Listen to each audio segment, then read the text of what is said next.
toque. En este caso, Carlos Ulloa es profesor de educación física, licenciado en kinesiología, magíster en biomecánica y es académico en la Universidad de Los Lagos. Es de Chile y es su primer encuentro, su primera disertación en el curso. Así que, Carlos, te damos la bienvenida. Muchas gracias, Juan Carlos. Quiero saludar cordialmente a todos y a todas las asistentes. Me tocó una difícil misión, estar peleando contra un overtime y con un séptimo partido. No es una situación fácil, pero después de las inspiradoras palabras de Silvio, quiero valorar también y resaltar lo que fue su presentación, que la verdad es que a mí como profesor me sirvió mucho. Yo soy profesor de educación física y kinesiólogo, trabajo en Osorno, en la Universidad de Los Lagos.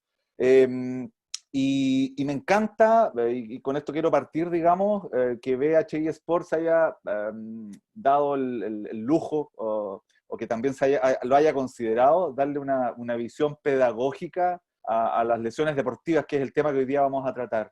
Es un abordaje pedagógico que yo creo que viene muy bien a la formación de cualquier tipo de entrenador o entrenadora. Como sé que tengo que luchar contra el partido 7, quiero tirar toda la carne a la parrilla mientras reproduzco este video que de alguna manera sintetiza lo que hoy día quiero abordar, considerar algunos aspectos anatómicos, biomecánicos, y cómo estos aspectos también pueden transformarse en una vulnerabilidad en un deportista, en un basquetbolista o en una basquetbolista. Como sujetos de la NBA, por ejemplo, que tienen una condición física superior, digamos, de alto rendimiento, sufren lesiones. ¿Por qué si ellos sufren esas lesiones, por qué un jugador mejor de una liga de no de la envergadura de la NBA también pueda padecer? Les quiero mostrar esta plantilla porque el día 13 de abril del 2013 ocurrió algo particular. Estas 4 líneas que están acá simbolizan algo que tiene que ver con una lesión importante. Por lo tanto, en esta presentación, el objetivo básicamente tiene que ver con abordar esos aspectos. Y ya para partir, quiero hacer un compromiso. Esta posibilidad de trabajar en red de manera colaborativa, ¿no es cierto?, con personas de distintas partes de Latinoamérica. Veo personas que están conectadas desde Perú, desde Venezuela, desde Argentina, Chile, Uruguay. Si se me escapa algún país, ahí en las preguntas lo podemos complementar, pero me parece súper potente esta iniciativa. Yo creo que lo que está ocurriendo hoy día en el mundo nos da esta posibilidad. Por lo tanto, ahí está mi compromiso para poder compartir, responder a cualquier inquietud y poder colaborar en lo que ustedes están haciendo, @profe_ulloa. Todo lo material vinculado a esta presentación y quizás otras presentaciones más va a estar disponible. Hay un canal de YouTube donde tengo más de 200 videos que de alguna manera pueden servir para lo que ustedes están haciendo. Así que está ese compromiso de poder colaborarnos y yo creo que es una buena señal que estamos dando hoy día. ¿Y por qué lo digo? Porque, como lo dijo muy bien Silvio, hoy día el mundo cambió y quedó más en evidencia en los últimos 6 meses. Esta pandemia nos tiene fuera de nuestro planeta básquetbol. Pero valoro a las 82 personas que he visto conectadas que están aprovechando al máximo el tiempo para poder sacar réditos, ventajas, podríamos decirlo, y aprendizajes que yo creo que van a ser muy importantes para su vida como profesionales vinculados al básquetbol. Y por eso esta presentación de alguna manera tiene este toque vinculando al básquetbol un aspecto pedagógico con una mirada distinta del punto de vista de las lesiones deportivas. Y esta primera parte la he querido denominar así, el talón de Aquiles de los y las basquetbolistas, haciendo alusión obviamente al tendón calcáneo o tendón de Aquiles, que vamos a hablar por pasajes importantes en esta presentación, sino que también como un concepto de vulnerabilidad, hablando de un sujeto de alto rendimiento que está preparado tanto física, psicológicamente para enfrentar un desafío, poder darnos cuenta que también tiene ciertas zonas vulnerables. Y hoy día la idea es poder abordar esas zonas vulnerables desde ese punto de vista. Como esta es mi primera participación, les tengo que contar que dentro de mis etiquetas o de lo que yo habitualmente hago, soy padre, profesor, basquetbolista, siento que no me he retirado porque el básquetbol sigue siendo una pasión, y en el último tiempo, diría en los últimos 10 años, me he desempeñado como un facilitador de aprendizaje, trabajando con entrenadores, con jugadoras y jugadores, a distintos niveles formativos, pero particularmente aportando en la formación de profesores y profesoras de educación física. Ese es mi rol. Y desde ahí tengo una responsabilidad muy importante porque soy el profesor de anatomía, de biomecánica, de primeros auxilios, temas que están muy vinculados con lo que hoy día vamos a conversar. Ahí les dejo mi correo. Y hoy día lo más cercano al básquetbol que estoy haciendo en esta pandemia y bajo condiciones de cuarentena es realizar desafíos de alto impacto, tiros imposibles, desde largas distancias, un poco motivando a mi entorno. Este tiro es imposible porque lo hago sentado, muy relajado, lanzo desde 20 metros aproximadamente y al primer intento logro acertar. Y ya la verdad es que este es un tiro que deja de manifiesto un 50% conversión al segundo intento. Mi compromiso, como les decía, es poder aportarles hoy día una visión distinta, con un componente clínico, con un componente científico, pero con una mirada pedagógica. Los jugadores que ahí aparecen son muy connotados, todos ellos tuvieron una lesión importante, lesiones que los dejaron fuera. Ahí está Manu Ginóbili, está Gordon Hayward, está Thompson de Golden, bueno, Kobe, Williamson, Paul George, Kevin Durant. Lesiones emblemáticas. Y la primera reflexión que quiero hacer, y con la cual quiero partir esta presentación, básicamente tiene que ver con esto. Lo más probable es que estos sujetos están muy bien entrenados, cuentan con las mejores instalaciones, las mejores superficies de entrenamiento, las zapatillas que utilizan son las más adecuadas, la alimentación con la que cuentan es la mejor, la apropiada, ¿no es cierto? Pero se lesionan, y se lesionan de manera grave. Todas las lesiones que yo les voy a compartir hoy día son lesiones graves que de alguna manera tienden a acortar la vida útil de un deportista. También hay lesiones en el ámbito del básquetbol femenino. Hay dos emblemáticas jugadoras que han sido las MVP en las últimas temporadas de la WNBA, como Breanna Stewart, que tuvo un corte, una rotura del tendón de Aquiles, y la última MVP, Elena Delenor, que tiene una historia muy particular, pero ella también ha tenido lesiones bastante importantes en los últimos años. Ahí la podemos ver con una rodillera bastante aparatosa, que da señales de una lesión importante, con una máscara, por una fractura nasal, y con una patología de base que es bastante compleja, que habitualmente se da en el hemisferio norte, y que le trae bastantes consecuencias negativas. Entonces, el objetivo de esta presentación básicamente tiene que ver con un abordaje de este tipo de lesiones, poder identificar algunos factores de riesgo que son importantes en estas lesiones, por qué se lesionan estos deportistas, cómo nosotros como miembros del staff podríamos aportar en la detección de este tipo de, o adelantarnos, detectando algunos factores de riesgo. Ya vamos a hablar de los factores de riesgo, tanto factores asociados al sujeto como al ambiente. Yo les mostraba al comienzo de esta presentación una zapatilla, que es la que tengo acá, que es un modelo de Kobe. Esta zapatilla, obviamente y lamentablemente, salió a la fama después del 13 de abril del año 2013, cuando Kobe Bryant, que en esa época estaba en el momento más alto de su carrera, sufre una rotura del tendón calcáneo. Una rotura del tendón calcáneo sin recibir contacto alguno del rival. Se cortó el tendón calcáneo absolutamente solo, a través de una contracción violenta después de realizar una jugada que era una jugada habitual en él. Esos 4 barras rojas representan la sutura que él tuvo después de esta lesión. Esta es una zapatilla que sale en homenaje a esa lesión. Es en el lado izquierdo, que también tiene una connotación importante. Habitualmente las lesiones del tendón calcáneo, el tendón de Aquiles, son más habituales en el pie izquierdo. Son 5 veces más habituales en los hombres que en las mujeres, pero en el último tiempo, por la intensidad del juego y por la gran participación femenina, es una lesión que también está apareciendo. Vamos a hacer un análisis, antes de ir a la ciencia, antes de ir a los datos duros, de algunos pasajes, algunas imágenes. Esta es la lesión que yo les mencionaba a Kobe Bryant, una jugada en ataque, absolutamente sin contacto. Él describe en una entrevista que sintió un golpe muy fuerte en la zona posterior de la pierna izquierda, lo describió como un golpe directo, pero resulta que no hay ningún contacto, y aparece en un momento donde él realiza un esfuerzo bastante intenso. Son características de estas lesiones que nos van entregando algunas luces, algún perfil que nos pueda explicar posteriormente el por qué ocurre. Aquí está Breanne Stewart, que es una jugadora muy emblemática del básquetbol femenino en Estados Unidos.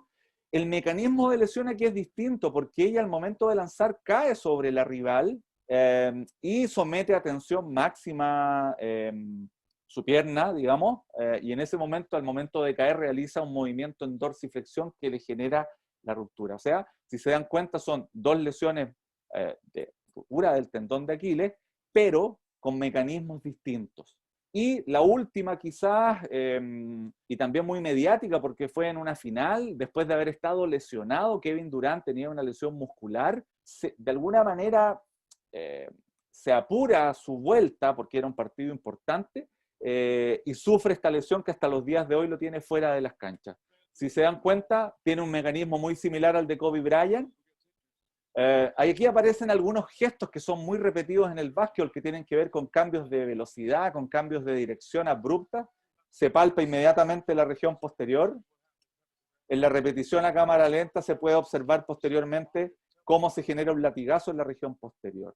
Hemos visto estas tres secuencias, y les he compartido algunos elementos que son característicos. Y el primer concepto, o el segundo concepto en este caso que quiero compartir, son algunas características del básquetbol moderno, del básquetbol que se está jugando hoy día, y que tiene una característica muy particular. Básicamente son cambios bruscos de dirección y velocidad durante gran parte del encuentro, abundancia de desplazamientos laterales, desplazamientos anteriores y posteriores, muchas torsiones que van acompañados de estos cambios bruscos de velocidad, saltos, ni hablar. Hay una gran cantidad de saltos por cada uno de los partidos. Estamos hablando de entre 40 y 50 saltos importantes durante cada partido. Frenos, desaceleraciones, aceleraciones. Por ahí veíamos, no sé cómo habría terminado el partido de Boston, pero restando 10 segundos, Kemba Walker hace un freno, ¿no es cierto? Y un paso atrás. Esa es una acción de alta demanda. Y de alta demanda para el tren inferior y particularmente para los tobillos y la rodilla, donde vamos a ver que gran parte de las lesiones en el básquetbol tienen esa connotación. Aparece un concepto, el aterrizaje y el aterrizaje desbalanceado. Muchas de las lesiones hoy día en el básquetbol tienen que ver con eso. Sujetos que se elevan o deportistas que se elevan muy bien y cuando caen con una extremidad. Eso también potencialmente podría ser una característica importante o un mecanismo de lesión importante. Datos duros, alrededor de 50 saltos por partido. Esto es un estudio sistemático que se hizo en las principales ligas del mundo. Más de 100 esfuerzos de carrera de alta intensidad, más de 1000 cambios de patrones de movimiento durante un juego. Los esfuerzos de alta intensidad se realizan aproximadamente cada 20 segundos. O sea, estamos hablando de que cada 20 segundos se realiza una acción de alta intensidad, un salto o una carrera o un sprint, ¿no es cierto? Un ida y vuelta, una acción defensiva, ofensiva. Y dos datos importantes, el 70% de los esfuerzos máximos en el básquetbol oscilan entre los 11 y los 40 segundos. Y el 70% de las pausas oscilan aproximadamente en los mismos tiempos. O sea, el deportista está constantemente realizando esfuerzos. Esto es el básquetbol. Esto es el básquetbol de hoy. El básquetbol que estamos mirando en la NBA y gran parte de las ligas del mundo hoy día se están acercando a estos parámetros. El compromiso, yo les decía, es mirar una mirada pedagógica de aspectos científicos que están hoy día en la literatura. En los últimos 10 años, la cantidad de literatura en términos científicos, en términos de la rehabilitación, de los mecanismos de lesión, del nivel de entrenamiento y la performance deportiva es tremendamente abundante. Hoy día tenemos mucha información. Quise rescatar algunos artículos emblemáticos de los últimos años. ¿Qué nos dice la ciencia? Básicamente nos dice que las lesiones de tobillo-pie, como una unidad funcional, son alrededor del 25% de todas las lesiones deportivas. Por eso el énfasis en esta primera parte de mi presentación de abordar lesiones que ocurren a este nivel. Un alto porcentaje corresponden a esguinces de tobillo. Los esguinces de tobillo pueden ser de menor cuantía, como un esguince grado 1, el popularmente conocido, ¿no es cierto? hasta un esguince de mayor cuantía, un esguince grado 3, donde ya el compromiso de otras estructuras anatómicas también puede estar incluido.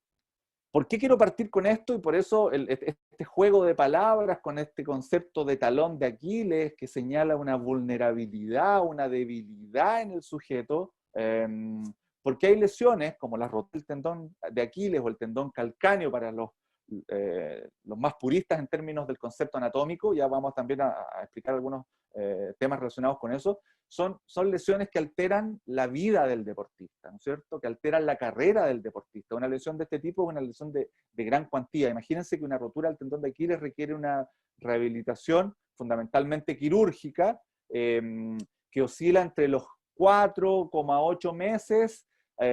Kobe Bryant se decía inicialmente que iba a estar entre los 6 a los 8 meses. Hay distintos tipos de versiones, pero va a depender mucho del tipo de cirugía, del abordaje, del compromiso anatómico y de posibles complicaciones que se puedan dar en la rehabilitación. Estoy hablando post-cirugía. Esto nos dice la ciencia. La ciencia también nos establece que la edad promedio de una lesión de estas características es 28.2 años. Y habitualmente ocurre en la 7ª temporada. Por lo tanto, vamos haciendo una especie de radiografía, vamos caracterizando, porque esto también, a propósito de la inteligencia artificial, de los datos que podemos tener, esto nos puede dar información.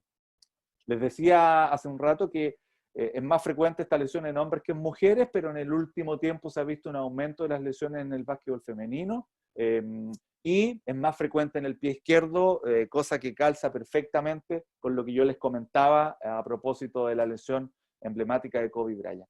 Aquí les quiero compartir y quise profundizar y mostrarle con más detalle un estudio que se desarrolló en la NBA. Es un estudio longitudinal, es decir, un estudio que se lleva a cabo en mucho tiempo, usando datos como imágenes y videos. Es un estudio que tiene 48 años de análisis de datos, o sea, que parte en el año 1970 y termina en el año 2018. Y lo que se hizo, lo que se buscó, fue la cantidad de roturas de tendón de Aquiles que hubo en ese periodo, que cumplían algunas características que obviamente estaban descritas en este estudio, que ahí abajo dejo la referencia. En ese periodo, miren qué diferencia en las imágenes, pero en ese periodo hubo 42 roturas. La edad promedio de los deportistas que se cortaban, aquí está la lesión de Kobe Bryant y está la lesión de Kevin Durant en este grupo, 28.3 años y 6,8 temporadas llevaba cada deportista. O sea, son datos que ya nos están dando luces y nos están caracterizando de una manera muy positiva lo que ocurre a este nivel. ¿Cuándo eventualmente ocurría la lesión? Aquí este dato es bastante interesante. El 27.3% de las lesiones ocurrían en los juegos de inicio de temporada. Ojo con eso. Ojo con la vuelta. Se ha comentado en múltiples foros, en múltiples presentaciones a distintos niveles qué ocurre con el regreso, qué ocurre con la vuelta. Hoy día muchos equipos están tratando de hacer algo en espacios más reducidos, con una menor cantidad de deportistas, ¿no es cierto? Trabajando algunas habilidades, poco juego. En un momento vamos a volver y ahí es un elemento que también lo quiero resaltar para la discusión final. 18.2% ocurrieron en las lesiones en la pretemporada, antes de iniciar formalmente la temporada, y el 18.2% ocurrieron al final de la temporada. O sea, esto también nos entrega algunas luces de cómo caracterizamos y cómo le damos un enfoque a esta lesión y cómo la podemos abordar también, a propósito de los factores intrínsecos y extrínsecos que también están asociados a esta lesión. ¿Qué pasó posteriormente a la lesión? Casi un 37% de los jugadores no volvió adecuadamente, tuvo dificultades, ¿no es cierto? El tiempo medio para el regreso fueron alrededor de 11 meses, estamos hablando de prácticamente un año fuera de competencia, y en la NBA obviamente manejan datos relacionados con los índices de eficiencia de cada jugador, y estos disminuyeron al momento del regreso en 2.9 puntos, lo que es un dato bastante significativo. O sea, son deportistas que sufren una lesión importante que perfectamente se podría prevenir, ¿no es cierto? Identificando algunos factores de riesgo, que está asociada y que hace mucho ruido, obviamente, y respecto a eso quiero abordar hoy día en esta presentación. Aspectos importantes que que vamos a abordar respecto primero a las roturas del tendón calcáneo o el tendón de Aquiles. Ya vamos a explicar esta dualidad de por qué se llama de estas dos maneras. Primero, como dato, para poder analizar, el tendón calcáneo es el tendón más largo y potente del cuerpo humano, llegando a soportar hasta 10 veces del peso del cuerpo. Esos 10 veces el peso del cuerpo en un deportista que pesa 100 kilos es lo que habitualmente ocurre por 50 en cada salto, reproducido en cada salto. Imagínense el nivel de estrés al que es sometido el tendón calcáneo o el tendón de Aquiles. Es una lesión que puede ser más frecuente en personas que a los 30 y 50 años, a propósito de lo que el profesor Silvio Santander comentaba de ser un entrenador activo, ¿no es cierto? Ojo con eso también, porque cuando uno entra en el sedentarismo, obviamente, y es inactivo físicamente, dos conceptos que parecen ser muy parecidos, pero no es lo mismo, pero en fin, tenemos más riesgo, ojo, tenemos más riesgo de tener una lesión de este tipo. Está asociado, y como factor de riesgo, al consumo de fármacos como la quinolona, que es un fármaco que está presente en algunos medicamentos para enfermedades crónicas, que lo podemos encontrar también en los antibióticos. Ojo, hay una asociación directa entre la presencia de este fármaco, como la quinolona, y roturas del tendón de Aquiles. Y también enfermedades reumáticas, vasculares o neurológicas. ¿Cuáles son los síntomas? Los describimos en el primer video. El sujeto siente un golpe directo, como que si le hubiesen pegado con un palo directamente en la región posterior. Esa es la sensación que le da. De hecho, en el primer video yo mostré una foto cuando cae el deportista, una flecha muy grande porque él mira buscando respuesta en algún rival y resulta que mira y se da cuenta que no hay absolutamente nadie. Esa es la descripción. Es más, se comenta en las personas que están alrededor, por ejemplo, sale JJ Barea y se toma la cabeza, lo más probable porque él escuchó el ruido, se describe, es eventualmente ese ruido que es notorio y que muchas veces uno ve lesiones deportistas, ve cómo los compañeros, los que están en la banca, se toman la cabeza porque de alguna manera ya visualizan la gravedad de la lesión. Sensación de piedrazo después de frenar o acelerar bruscamente y la incapacidad de pararse en punta de pie. Hay que tener cuidado ahí porque muchas lesiones de tendón de Aquiles, muchas veces se daña el tendón de Aquiles, pero no se daña un tendón muy delgado que corre al lado del tendón de Aquiles. Y a veces eso nos puede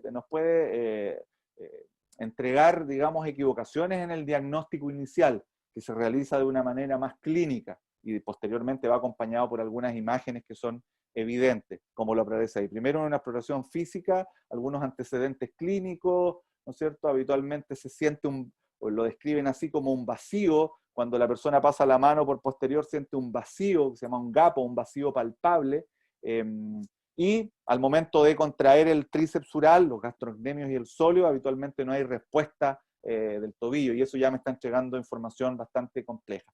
El tratamiento en una persona joven, deportista, de estas características, ante una rotura total, habitualmente es un tratamiento de tipo quirúrgico. Hoy día las técnicas han evolucionado, la tendencia hoy día, cuando hay una rotura sin mayores complicaciones, podríamos decirlo, se hacen abordajes percutáneos. Antiguamente el abordaje era abierto completamente y eso también traía secuelas posteriores, ¿no es cierto? He dicho 5 veces calcáneo, 5 veces Aquiles.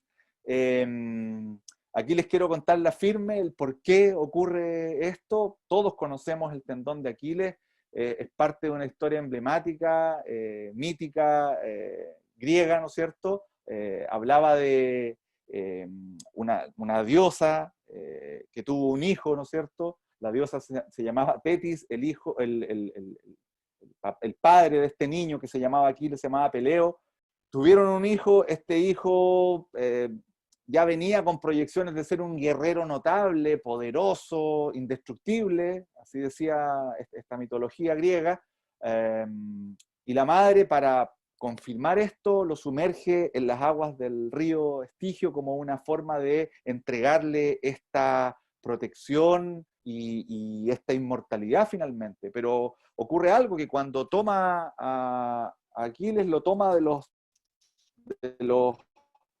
pies, y resulta que queda una zona vulnerable. Posteriormente Aquiles se transforma en un guerrero de la batalla de Troya y muere así, con una flecha en su tendón. Desde ahí aparece esta asociación entre una zona vulnerable, una zona débil. Muchas veces escuchamos esto decir el talón de Aquiles de este deportista o la debilidad que tiene esta persona está asociado a ese concepto. Posteriormente, en términos anatómicos, por convención, se estableció que ya se iban a sacar algunos nombres, o se sacaban algunos nombres propios, y se establecía, por eso hablo de tendón calcáneo, que anatómicamente, según la última actualización, es lo que vale, digamos. Pero todos lo conocemos como tendón de Aquiles. En esta tercera parte, me gustaría hacer un abordaje para entender la vulnerabilidad del tendón de Aquiles.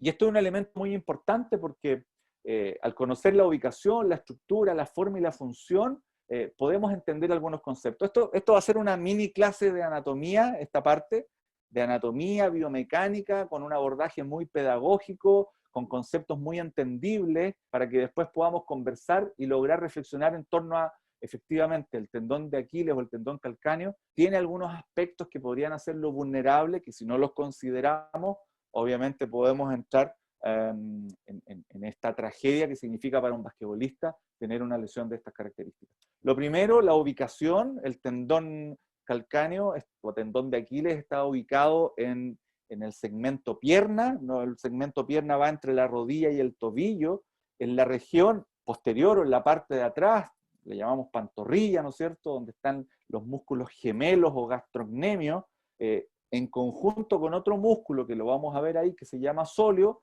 Los tres se unen, se adosan y se transforman posteriormente en un tendón. Esa es la ubicación inicial.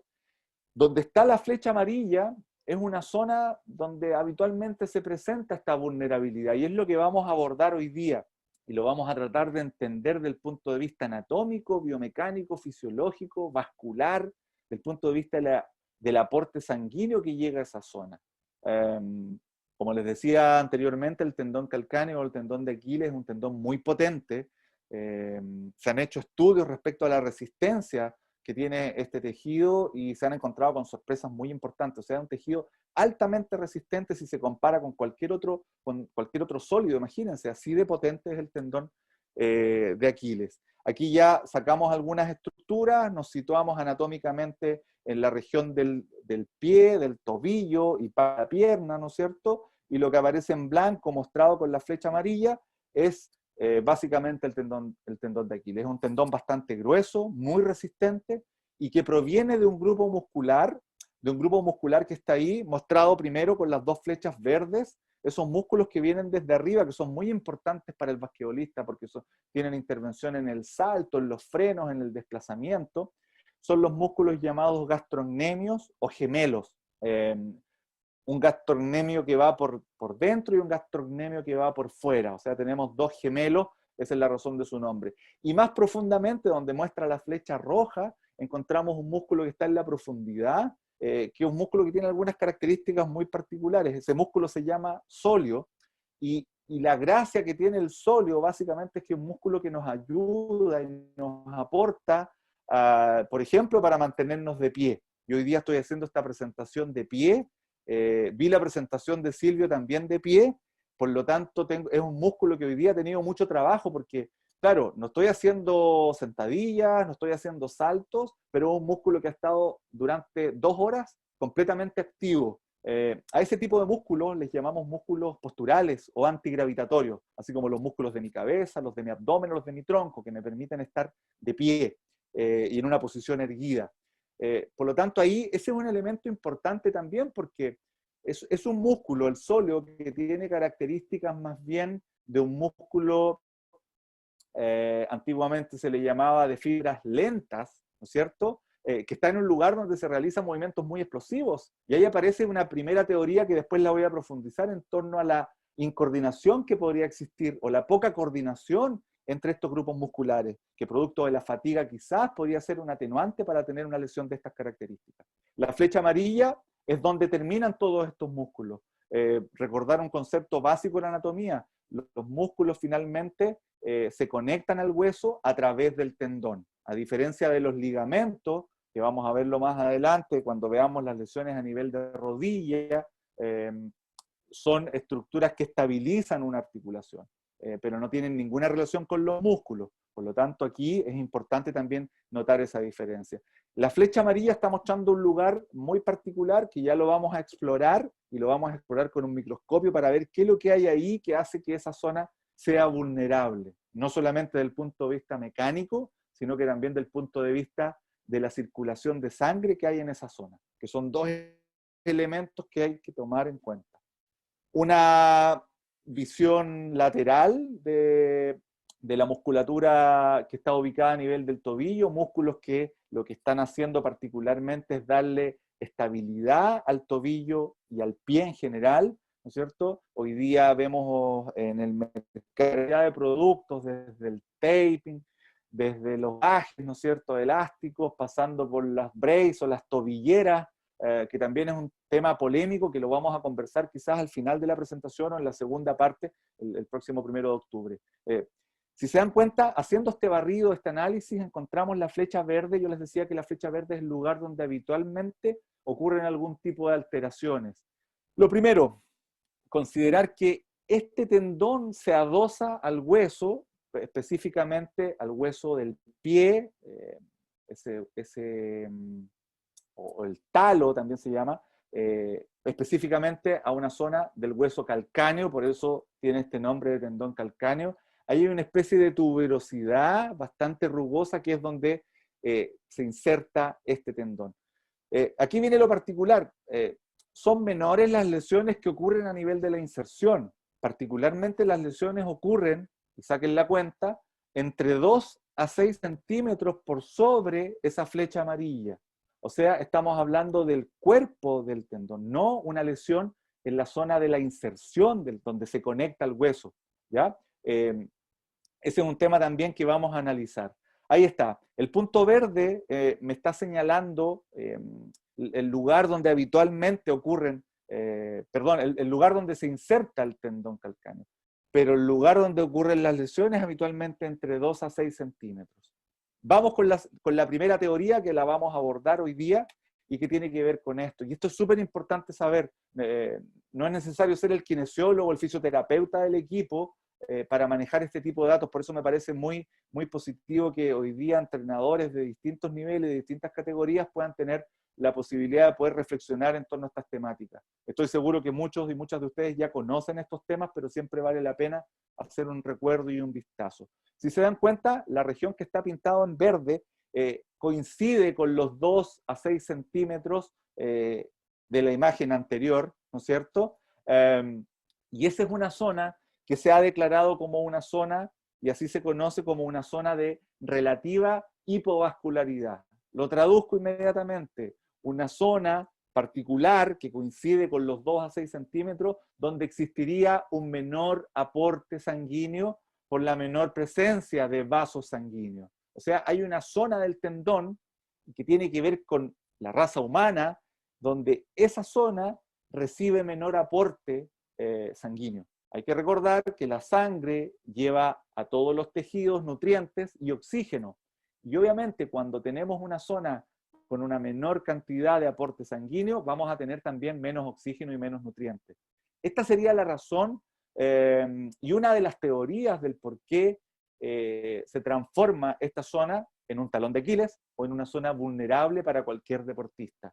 Más aún, si consideramos estos datos de las características del juego, estamos hablando de 50 saltos de gran altura, estamos hablando de más de 1000 cambios de patrones de movimiento, estamos hablando de alta intensidad, frenos, giros, aceleraciones, cambios de dirección. Por lo tanto, si esto no se entrena, si esto no se establece en programas preventivos, ¿no es cierto? Si no se incorpora el aspecto neuromuscular, si no se incorpora el trabajo de fuerza, si no se incorpora todos los distintos trabajos que podrían aportar a esto, la verdad es que podríamos, sumándole algunos otros factores de riesgo del sujeto, como por ejemplo, alguna alteración postural en el pie, que tenga tendencia a un pie con pisada hacia adentro o pisada hacia afuera.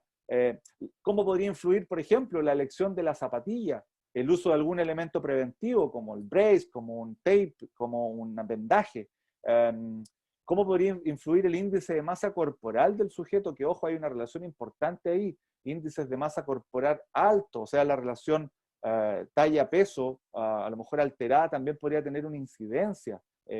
La edad es un factor importante también. Ya los vamos a revisar y los vamos a analizar. Aquí hay una imagen bastante interesante que nos muestra zonas donde se podría observar, lo que se ve en rojo particularmente, son los vasos sanguíneos, grandes vasos sanguíneos, unos más pequeños, ¿no es cierto? Y vemos zonas donde estos vasos sanguíneos tienen menor aporte, existe menos aporte de sangre. O sea, yo hoy día, y ya en esta parada hemos hablado de dos grandes elementos. El primero, que tiene que ver con lo vascular que estamos viendo, pero hay un segundo elemento que tiene que ver con lo mecánico, con esta incoordinación. Y así las resumo. Así puedo yo resumir esta teoría mecánica, ¿no es cierto? Una teoría que tiene que ver con la contracción muscular, con el tipo de contracción muscular, que es un tema que perfectamente también lo puedo trabajar y lo puedo entrenar. Si bien es cierto, hay una relación directa que asocia, por ejemplo, tal como se lesionó Kobe Bryant o Kevin Durant, una contracción excéntrica violenta, ¿no es cierto? Una contracción excéntrica habitualmente es la contracción que nosotros hacemos. Les voy a dar un ejemplo muy básico, que es cuando uno salta en el básquetbol y cae y amortigua. Los cuádriceps, son músculos que están ubicados en el muslo, en la cara anterior, son músculos que se estiran para ir frenando y regulando los segmentos, y así no pasemos de largo y no podamos caer. Ahí se está realizando una contracción de tipo concéntrica. Entonces, si nosotros sumamos, y con esto ya voy a ir terminando la primera parte para abrir inmediatamente una ronda de preguntas, porque estos son temas que no me gustaría que se acumulen hasta el final. Vamos a ir inmediatamente o directamente a una ronda de preguntas. Tenemos una teoría mecánica de incoordinación que tiene que ver con los tipos de contracción muscular, y tenemos una teoría vascular que me dice directamente que entre 2 a 6 centímetros, que es habitualmente donde se corta el tendón de Aquiles, hay una zona de relativa hipovascularidad, una zona donde hay menor aporte sanguíneo. Y si yo a todos estos elementos les agrego algo que es tremendamente importante considerar, que tienen que ver con factores que podrían asociarse a algún tipo de lesión. En el caso de las lesiones de tobillo-pie, tenemos algunos factores intrínsecos que están asociados al sujeto y frente a eso no podemos hacer mucho. Vascularización del tendón, que fue uno de los temas importantes que hablamos en esta primera parte para dar a conocer y poder entender este concepto de vulnerabilidad que tiene determinadas zonas de nuestro cuerpo.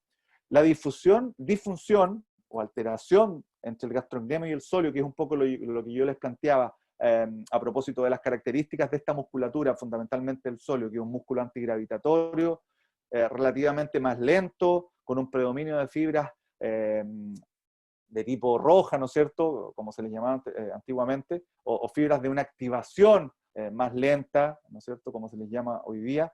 La edad es un tema importante, el sexo, el peso, la altura, esta relación que yo les decía, peso-altura o índice de masa corporal.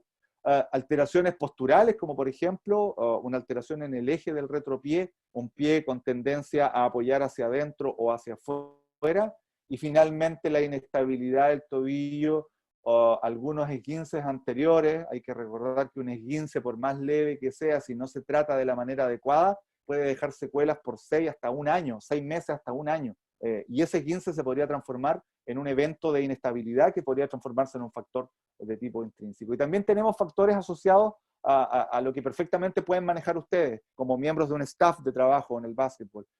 Por ejemplo, los cambios en el patrón de entrenamiento, el no respetar esta famosa ley o estos principios básicos del entrenamiento, de progresión, de continuidad. Algunos le llaman la ley de los muy, cuando se hacen ejercicios muy rápidos, muy intensos, muy sostenidos, habitualmente podrían traer secuelas desde ese punto de vista.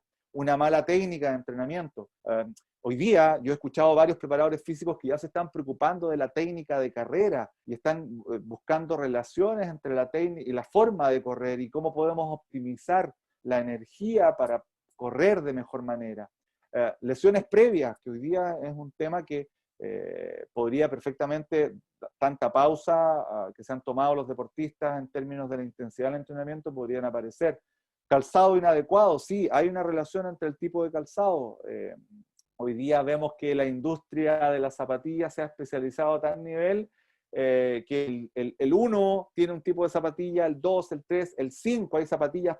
Entonces, te das cuenta cómo también eso tiene una influencia y podría aportar perfectamente a la prevención. Los tipos de superficies, superficies muy duras, superficies inclinadas, superficies resbaladizas, en fin, podrían también tener una incidencia en las lesiones. Y por último, el sobreuso, que es un concepto muy utilizado también. No lo quise abordar en esta presentación porque hoy día lesiones por sobreuso a nivel tendinoso, deberíamos estar hablando de las lesiones agudas o las lesiones crónicas, donde el tendón no se corta, pero que podría ser perfectamente una antesala para una rotura posterior. Estimado equipo de trabajo, hemos llegado al final de la primera parte. Me gustaría, y para mí es muy importante tener la posibilidad de poder interactuar. Yo sé que pueden haber preguntas a través del chat, porque posteriormente la idea es que podamos abordar algunos conceptos y dejemos adelantado algunos temas para la sesión del 1 de octubre. Así que me gustaría a partir de ahora poder responder algunas inquietudes, algunos comentarios. No sé si en el chat hay algún mensaje, no sé si me ayudan ahí. Bien, lo que vamos a hacer, Carlos, perdóname, lo que podemos hacer es habilitar a que pregunten los participantes, levanten la mano y te pregunten directamente a vos. Aquí si hay preguntas. Me parece, sí. Los escuchamos. De hecho, ahí en el chat hay una de Luis. ¿En el chat creo que hay una? Sí. ¿La leo, Juan? Dale, Renzo. Sí, sí. Dice, Renzo. Luis Lanero Parra, dice, el tendón de Aquiles se puede entrenar y someter a baja intensidad desde la etapa temprana o formativa y con eso disminuir la posible lesión en una etapa más competitiva cuando son más adultos. Perfecto. Buena pregunta. A ver, hoy día somos testigos de que hay programas de prevención que se están utilizando en distintos deportes. El más emblemático, no sé si conocen el FIFA, el 11+. Es un programa, lo pueden googlear por ahí, que también tuvo aplicaciones en el básquetbol. Y lo que hace son 11 ejercicios súper específicos de distintas articulaciones, ¿no es cierto?, fundamentalmente las que predominan en cada deporte, que lo que busca es que el deportista tome conciencia de que le tiene que dedicar tiempo a esas articulaciones, a esos segmentos, a esos grupos musculares. Así hablar directamente de decir, oye, si yo hago estos ejercicios, no me voy a cortar el tendón calcáneo o no voy a tener una lesión grave, la verdad es que eso no se puede predecir de esa manera. Pero sí hay elementos que pueden ser importantes. Yo diría, Luis, que uno de los elementos importantes a tener en consideración es identificar esos factores que yo les hablaba anteriormente. Identificar factores asociados al sujeto y factores que están asociados al ambiente, que tienen que ver con la forma de entrenar, con la intensidad con que yo entreno, con respetar las pausas, que es muy importante, el descanso es súper importante. Cuando yo soy capaz de considerar esos factores, de poder identificarlos, ¿no es cierto?, la verdad es que estoy ahí ganando camino importante hacia la prevención, que muchas veces no se tienen en consideración.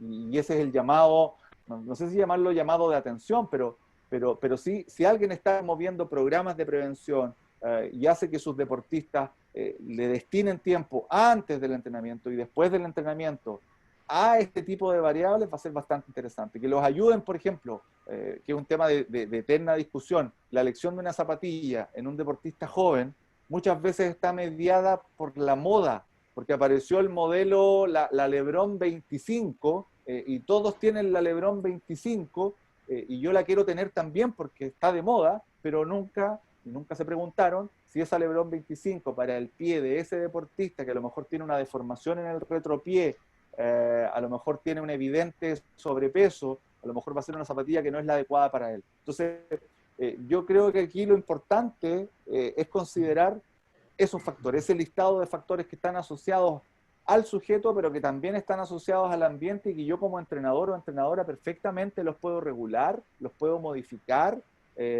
y puedo jugar con ellos también. Ahora, frente a un tendón, el entrenamiento excéntrico, o sea, en freno, en desaceleración, siempre le hace bien, ahí se genera una paradoja, le hace bien al tendón, pero también es la forma con que más se lesiona.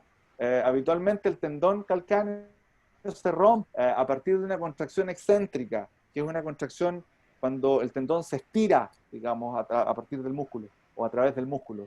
Pero también es un tipo de entrenamiento que no muchas veces se considera y que le hace muy bien al tendón.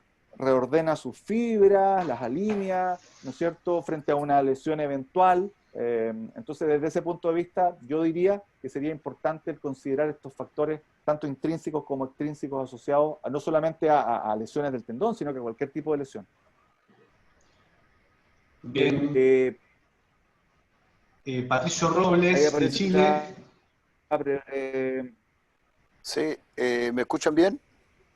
Sí, sí. Sí, perfecto, Patricio. Hola. Ok, ¿cómo estás, Carlos? Gusto verte. Muy bien. Gracias, igualmente, Qué Patricio. Mira, bueno, acabas de contestar recién la pregunta. Primero, ¿cierto? El tema de las zapatillas. Pues las zapatillas, por lo general, las Kobe o las LeBron son de los pies de ellos, ¿cachai? Y Claro. normalmente, a mí me pasa porque trabajo casi 20 años con series menores y es una lucha constante, constante. Entonces me pasa de que los niños primero usan un calzado que por ahí no sé si es adecuado o no, pero o las Kobe o las LeBron, y anexan, ¿cierto?, unas tobilleras que parece que van a salir a andar en moto, ¿cachai? Entonces, ¿cuál es la edad, por lo general, específica para empezar a cuidarse? Yo sé que hay un trabajo previo, ¿cierto? Como lo dice la palabra, prevención de lesiones, propiocepción y un montón de cosas. Eso más o menos es mi pregunta y te agradezco también por la foto del Nacho Arroyo. Ah, muy bien. Gracias, Patricio. Mira, la verdad es que no hay edad. Esto, como es una visión más bien pedagógica, es súper importante que los y las entrenadoras estén conscientes de estos temas, que no sea un tema que no lo vamos a tomar en cuenta y que lo vamos a permitir así a la ligera. Yo creo que si está el componente pedagógico de por medio, siempre es importante que aparezca desde siempre. Ahora, voy a ir directo al tema. Zapatilla, caña alta o caña baja, uso de tape, vendaje o tobillera, tobilleras tipo ASO, tobilleras esas que se abrochan y que tienen unas barras laterales. Mira, ¿qué dice la ciencia al respecto? Es un tema controversial. Se han estudiado qué es mejor, qué es peor. Todos tienen sus pros y sus contras. Y mucho se deja a criterio de los especialistas, pero también a criterio de la experiencia de los entrenadores, de los preparadores físicos, de los fisioterapeutas de cada institución. Por lo tanto, a ver, ¿qué es mejor? ¿Una zapatilla caña alta o caña baja? Bueno, la ciencia dice que es preferible caña alta. Y si eso está asociado a un vendaje tipo brace con esta tobillera, podría ayudar en la prevención, pero mucho de eso se deja a criterio. El famoso tape o el taping tiene sus pros y sus contras. Primero, necesitas de un especialista que lo coloque. Segundo, pierde su nivel de tensión a los 10 o 15 minutos después de que lo ocupaste. Tiene la posibilidad de generar lesiones cutáneas, heridas en la piel, y es mucho más costoso con respecto a otras formas de prevenir. En cambio, la tobillera, aunque no lo crean, la tobillera tipo brace con las barras laterales, esa que tú te puedes abrochar, digamos, que te colocas sobre la zapatilla, sí se ha demostrado que tiene un factor preventivo, sobre todo si hay una lesión previa. Por ejemplo, un sujeto que ya tuvo un esguince de tobillo y se transforma en un esguince crónico, la verdad es que eso le podría ayudar a la prevención de una potencial siguiente lesión. Ahora, en edades iniciales de formación, es súper importante el trabajo integral. ¿En qué sentido? Yo prefiero 1000 veces dedicarle tiempo al fortalecimiento de los músculos estabilizadores de ello, a decirle, oye, juntemos plata para comprarnos todos tobilleras. Yo creo que es más saludable lo primero, que el deportista tome conciencia de que debe trabajar de manera específica sus articulaciones, desde el punto de vista de la fuerza, de la resistencia, como lo decías tú muy bien, de la propiocepción, de aspectos neuromusculares que hoy día están entrando muy de lleno en el deporte. Entonces, no sé si respondo específicamente tu pregunta, pero sí debiéramos estar acompañando en todo nivel con programas preventivos que inviten básicamente a eso, a la prevención. Como Perfecto, la amigo, gracias. aplicación de ejercicio se llama el 11+. Si ustedes lo googlean, el 11+ es de la FIFA, pero ojo que hay estudios que adaptaron el 11+ al básquetbol. Es un protocolo de ejercicio, son 11 ejercicios que son súper específicos, que trabajan articulaciones específicas y lo establecieron como un programa preventivo. Y los resultados que encontraron cuando tú usabas este programa era una disminución súper importante de las lesiones, de todo nivel, tanto agudas como crónicas. Hay Omar Hernández levantó la mano. Omar, te escuchamos. Dale. Sí, buenas noches, desde acá, desde México. Hola, Eh, hola. por lo que estaba platicando, tuve una situación con un jugador en una liga que era asistente. Él casi no jugó el inicio de la temporada, sino hasta que tenía que cumplir su 50+1 para poder jugar playoff. Entonces, no sé si hay indicios de una lesión de ruptura de tendón calcáneo que te den antes o que te esté llamando la atención un foco amarillo para eso, Súper. o simplemente se rompe, porque este jugador tuvo desde la pretemporada hasta que pudo jugar con dolores y molestias en sus gemelos. Súper. Gracias por la pregunta, Omar, y un saludo para México también. Gracias. Mira, lo primero, en una lesión tendinosa, por ahí hablamos del concepto de sobreuso, que es muy típico en nuestro deporte. Hay que diferenciar las lesiones agudas de las crónicas. Una lesión aguda en el tendón, vamos a tomar como ejemplo el tendón, que es el protagonista de esta primera sesión, y el tendón de Aquiles particularmente. Una lesión aguda de tendón es lo que te ocurre, por ejemplo, cuando cambiaste de zapatilla y justo te tocó jugar en un lugar donde la cancha era más bien dura.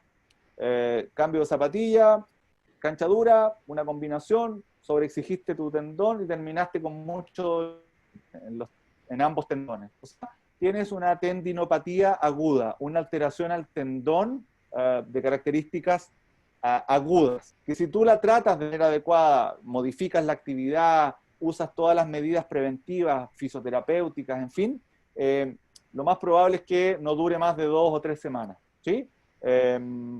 Aquí viene el problema. ¿Qué pasa si esa dolencia permanece? Pasan 3, 4, 5 semanas, 2 meses, 3 meses, y continúas, ya dejó de ser aguda y se transformó en una lesión crónica. Y ahí entramos al escenario de las tendinopatías crónicas. Y aquí hay que ser muy cuidadoso con el concepto porque se habla mucho de tendinitis. Si tienes dolor en el tendón, tendinitis. Y todo es tendinitis. Y tendinitis, en términos muy simples, es inflamación del tendón.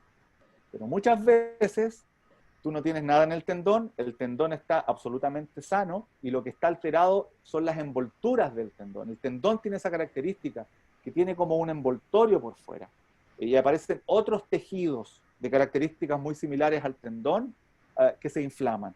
Entonces, ahí ya no está inflamado el tendón, pero supongamos que se inflamó el tendón. Pasaron 6 meses y sigues con el dolor en el tendón. ¿Qué ocurrió? Ni siquiera hay inflamación ahora. Lo que ocurrió es que hay una degeneración del tejido tendinoso. Cambió su configuración. Esas fibras que bajaban una al lado de la otra muy ordenadita, se transformó en una ensalada muy desordenada y que finalmente te está entregando una señal. ¿Qué ocurre cuando hay una degeneración del tendón? Habitualmente ocurre un engrosamiento del tendón, que es una señal que podría estar dando un aviso. Entonces, tienes un deportista con dolencias constantes, que ya empieza a utilizar de todo para tratar de disminuir esas dolencias, cambia de zapatilla, usa taloneras dentro de la zapatilla, ¿no es cierto?, para disminuir la tensión, prueba vendajes, prueba tobilleras, prueba de todo, pero resulta que ya te está entregando muchas señales. Lo que partió en las primeras 2 semanas ya se transformó en una tendinopatía crónica. A lo mejor tuvo que usar algún tipo de medicamento como un antiinflamatorio de tipo esteroidal, el corticoide, que habitualmente podría llevarlo por ejemplo, a una rotura posterior. Se forman calcificaciones, el uso del corticoide, claro, te ayuda, desinflama directamente, pero posteriormente puede tener algunas consecuencias, así como la quinolona que yo les hablaba, que está presente en los antibióticos. Entonces, si respondo a tu pregunta, Omar, sí, se puede, hay señales, pero uno tiene que estar súper atento a escuchar esas señales, a identificar esos factores, insisto, factores asociados al sujeto, pero también asociados al ambiente. Hay una relación directa entre, por ejemplo, el conocimiento de las reglas del juego y la disminución de las lesiones. Deportistas que a veces no manejan muy bien las reglas del juego podrían tener más lesiones respecto a uno que sí maneja. Mira el nivel de detalle que estamos hablando, así de fino estamos hilando. O sea, si yo quiero sacar ventaja, bueno, tengo que anotar ese listado de factores y tratar de identificarlo en cada uno de mis deportistas. Hay evaluaciones posturales que te miden la postura del sujeto, que te podrían permitir detectar malos alineamientos en los segmentos, una rodilla más adentro, un tobillo más afuera, ¿no es cierto? Acortamientos musculares que también son señales. Hay pruebas que se llaman los saltos funcionales, los hop test, que son saltos unipodales, monopodales, en 6 metros contra el tiempo, y tú lo haces primero con una extremidad y después con la otra. Wow, existe una correlación muy alta cuando haces este tipo de pruebas con la potencial presencia de algún tipo de acción. Busquen ahí también, así como los 11 más, los hop test, son test o saltos funcionales que te permite marcar en una cancha de básquetbol una wincha con 6 metros, puedes hacer saltos unipodales, tomar el tiempo, y cuánto se demora, por ejemplo, saltando con un pie derecho los 6 metros versus exactamente los hop test versus el izquierdo. Y a través de una simple regla de 3 puedes ver desbalances importantes entre un hemicuerpo y otro. Entonces, ya te he dado 5 o 6 señales que te dicen, sí, oye, podemos hacer algo. Muchas gracias. Bien, don Río Morris, de Panamá, te escuchamos. Buenas noches, profe, ¿cómo estás? Hola, buenas noches. Bueno, saludos. muy interesante la charla. Mira, yo trabajo con niños de bajos recursos. Bueno, yo hablando de zapatillas, entonces como son niños de bajos recursos, me vienen con zapatillas de calidad, ya tú te imaginas, bajas y todo lo demás. Entonces yo trato de trabajarle a los niños lo que es la rotación de tobillos. Quisiera que me recomendara o me orientara qué tipo de ejercicio yo le puedo trabajar cuando Súper. tienen esos tipos de zapatillas. Te agradezco. Otra Sí, cosa, dale. otra cosa es la tobillera. La tobillera, ¿qué edad más o menos sería bueno para comenzar a usar? Porque muchas veces los niños de primer y me comienzan a preguntar, Sí. y que, profe, ya puedo usar tobillera. Entonces yo más o menos me gustaría que me orientara sobre eso. Perfecto, muchas gracias, muy buena pregunta. Mira, lo primero, hace 50, 60 años atrás, todos jugaban con una zapatilla de lona. La Chuck Taylor era la Converse de lona, una zapatilla de lona con una suela de este porte, y todos jugaban así, y jugaban a una intensidad, pero entonces el calzado deportivo hoy día, la industria del calzado deportivo, yo no tengo conflicto de interés y lo puedo decir sin ningún problema, pero hoy día hay empresas de zapatillas que invierten muchas lucas, mucho dinero, muchos varos, mucha guita, la invierten en investigaciones para decir, oye, esta zapatilla es la que tienes que usar. Entonces, ojo con eso. Hoy día, por ejemplo, en el mundo del running hay tendencias que invitan a correr descalzo, que uno podría decir, oye, eso es una locura, pero el ser humano naturalmente puede correr descalzo. Hay que prepararse para correr descalzo, pero me ha tocado ver sujetos corriendo un maratón descalzo y no tienen ni más ni menos lesiones, se preparan para eso. Bueno, en términos de la zapatilla también, yo creo que hay que darle la ponderación adecuada al uso de la zapatilla. Yo creo que lo primero, claro, hablo en términos muy generales, pero la elección de la zapatilla no puede ser por moda. Debe ser una zapatilla cómoda, con un contrafuerte apropiado, ¿no es cierto? Con una capellada que sea óptima para el básquetbol. Les voy a mostrar próximamente, si alcanzamos hoy día, si no la próxima sesión, pero Zion Williamson se rompió ligamento cruzado anterior porque la zapatilla literalmente explotó y hace un freno, un desplazamiento lateral y quiere como cambiar de dirección y la zapatilla literalmente explota. Pasa a dar un paso en falso y se termina lesionando y eso le implicó que se integró a la temporada no hace mucho. Por lo tanto, el tema de la zapatilla es un tema controversial porque yo creo que, aparte las zapatillas de básquet son muy costosas, y lo que tú me dices, claro, yo te sugiero directamente, lo que estás haciendo está muy bien. El hecho de trabajar con tus deportistas y meterles en la cabeza que es importante mantener firmes los tobillos, con los cambios de dirección. Viste el listado de secuencias que hay en el básquet que son muy importantes de considerar, los frenos, los giros, por lo tanto, movimientos de pronación, supinación, rotación, dorsiflexión, plantiflexión, con bandas elásticas. Yo me acuerdo, tuve un entrenador muy visionario que hace muchos años, al final del entrenamiento, nos hacía sacarnos las zapatillas y nos hacía caminar largos de cancha en puntas de pie, adelante, atrás, con los talones, con lateral. O sea, hay una amplia gama de posibilidades. Ahora, ¿desde cuándo el uso de la tobillera? Que es la segunda pregunta. Yo preferiría que no usen tobillera, como no fomentar el uso de la tobillera. Una tobillera se debe usar, por ejemplo, cuando hay un deportista que está lesionado y queremos prevenir una lesión posterior, y a lo mejor en esa transición va a ser recomendable el uso de la tobillera. Pero yo no recomendaría así como, oye, juega básquetbol y para jugar básquetbol necesitas zapatilla y tobillera. Cómprate la tobillera. No, yo no entraría en eso. Yo prefiero 1000 veces un programa consistente, potente, que incluya todo lo que nos comentaba Patricio, el tema de la propiocepción, aspectos neuromusculares, fuerza, resistencia, velocidad, uso de bandas elásticas, en fin, dedicarle tiempo, haciendo un programa serio, establecido, sistemático, progresivo, continuo, en los distintos niveles. Y con eso puedo prevenir, y tomen como base el 11 más de la FIFA, que insisto, tiene aplicaciones en el básquetbol y ha dado muy buenos resultados, que con el uso de esos programas, la incidencia de lesiones graves podría disminuir. Bien. Muchas gracias. Gracias, Darío. Vamos, parece, porque me queda una parte, me gustaría lanzar, ¿cuánto tiempo me queda? Yo creo que estoy en la hora.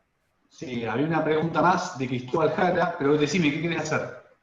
¿Qué ibas a decir? Perdóname. Mira, me queda introducir un tema que es para la próxima sesión, un poco para entregarle algunas tareas, vienen algunos desafíos más participativos quizás a través de algunas aplicaciones que vamos a usar para ir respondiendo algunas cosas, para tener también su opinión, su experiencia y ir trabajando de esa manera. Mi objetivo es trabajar lesiones tendinosas como las que vimos hoy día, apuntar a las lesiones de rodilla, fundamentalmente ligamento cruzado anterior y posterior, y terminar con lesiones, por ejemplo, a nivel lumbar, columna vertebral, que también es un tema a propósito del talón de Aquiles, las vulnerabilidades que son importantes de considerar.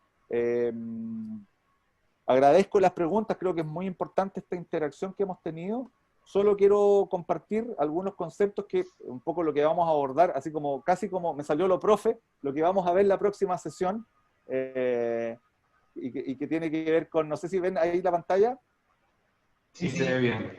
Perfecto. La próxima sesión vamos a abordar lesiones relativas a la rodilla, fundamentalmente lesiones de ligamento cruzado anterior y posterior, que son lesiones también, primero, muy dolorosas desde el punto de vista económico, muy costosas, que habitualmente requieren ser operadas, ¿no es cierto? Y que se relacionan mucho con las torsiones, pero también con los aterrizajes desbalanceados. Tengo una imagen primero para introducir. Miren la rodilla de Elena Delenol.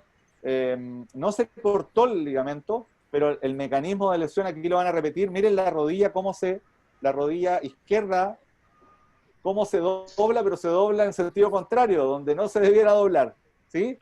Y esta lesión, que es la de Thompson, Klay Thompson, miren cómo cae, aterrizaje desbalanceado, y con eso se corta el ligamento cruzado anterior, que es un ligamento muy importante porque entrega estabilidad a la rodilla. Son temáticas que vamos a abordar en la próxima sesión. Miren, si se dan cuenta, salta, pero cae con un pie desbalanceado, un aterrizaje desbalanceado. Y la última es la de Sean Williamson. Miren cómo la zapatilla literalmente explota. una lesión cuando estaba en la universidad. Al momento de frenar, la zapatilla se rompe completamente. Con esto las acciones de Nike bajaron, se desplomaron por varias semanas, porque imagínate, un prospecto NBA tenía esta lesión que lo deja fuera, porque una lesión de este tipo te deja fuera por al menos una temporada. Y para terminar, esto fue en la burbuja, hace unas semanas atrás, el mismo Williamson, miren lo que ocurre.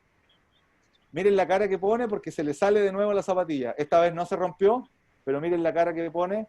Y a partir de esa cara que pone, de una cara reflexiva, una cara de preocupación, vamos a abordar la próxima sesión, que es el 1 de octubre. Los dejo invitados a todos y todas para que podamos hacer este abordaje, insisto. Es un abordaje que utiliza lo clínico, pero no es directamente clínico, es más bien pedagógico.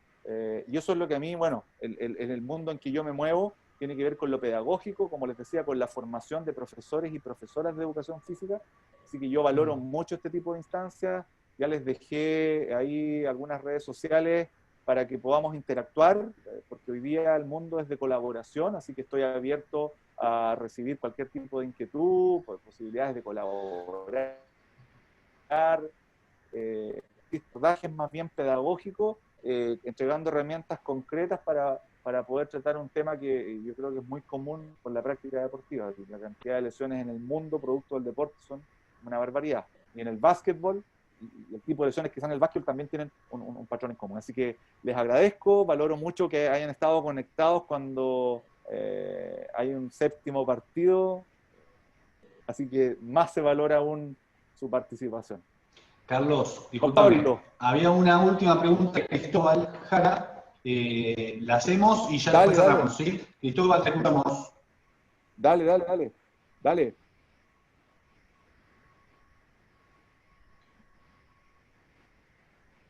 Cristóbal.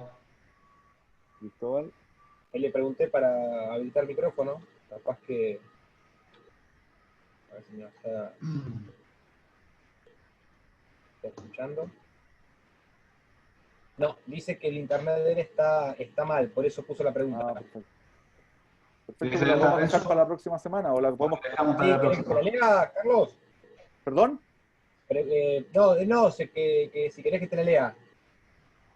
Ah, dale, sí, dale. ¿Sí? Dice qué opinión tenés sobre la electrolisis percutánea en lesión de tendón calcáneo que se da bastante de un tiempo a la fecha y en muchas ocasiones sin apoyo ecográfico. Wow, buena pregunta. Bueno, lo primero, hoy día hay una gran cantidad de recursos o de intervenciones médicas que están apareciendo. ¿Qué me parece? Yo creo que, a ver, hace un tiempo se habló de los factores de crecimiento plaquetario, no sé si recuerdan. El factor de crecimiento plaquetario era una extracción de sangre, centrifugaban la sangre, tomaban eso y te lo inyectaban como una forma de acelerar la recuperación. Se dieron cuenta que, claro, aceleraba todo lo que había alrededor, incluso un potencial cáncer. No sé si explico el concepto. Entonces, hoy día hay una serie de herramientas terapéuticas muy modernas, de incipiente desarrollo, que como todo tienen sus pros y sus contras. Ahora, yo sería responsable en el sentido de que todo este tipo de tratamiento sea bajo la perspectiva médica, asesorado 100% por un médico, ¿no es cierto? Imagínense colocar una aguja tipo acupuntura directamente en la zona que está dañada, con todo lo que eso puede implicar en una zona que vascularmente quizás no es de las mejores, no por una cuestión relativa a la lesión, sino por una cuestión natural del ser humano, que es un poco lo que yo quiero que hoy día se lleven. A propósito del concepto de talón de Aquiles, el basquetbolista y la basquetbolista, ¿tiene talones de Aquiles? Sí los tiene. Y tenemos que estar conscientes de eso, que sí los tiene. Entonces, yo sería responsable bajo supervisión médica.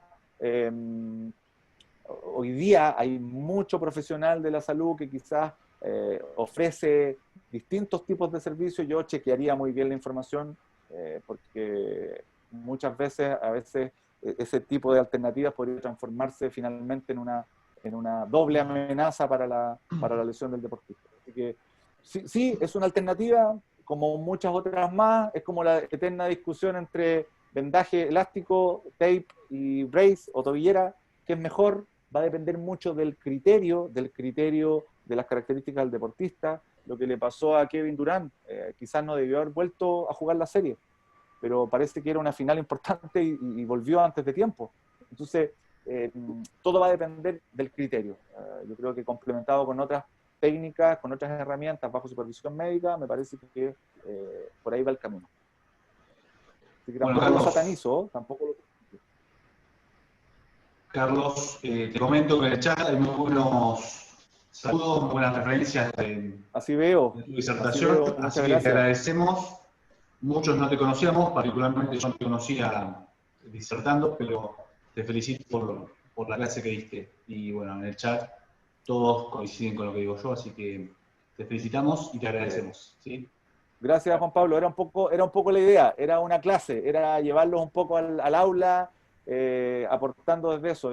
Ese es mi mundo. Entonces, la formación de profesores y profesoras a mí es lo que me motiva, lo que me mueve, lo que me apasiona, por lo tanto era un poco aportar desde el punto de vista, para no perder la mirada pedagógica, que es muy importante lo que ustedes están haciendo. Así que hayan estado hasta estas horas conectados y para mí fue una excelente experiencia, así que al 1 de octubre voy a estar también ahí preparado y como les digo, ya estamos conectados, @profulloa, ahí lo dejé para que podamos interactuar a través de Twitter, Instagram, en fin. Así que muchas gracias, Juan Pablo. Gracias a vos, profe. Renzo, Nos vemos el gracias, 1 de octubre y con el resto de los participantes nos vemos el jueves que viene. Muchas gracias a todos, que descansen. Chao Renzo, Marcelo, chao profe, chao chicos, nos vemos. Chao, nos vemos.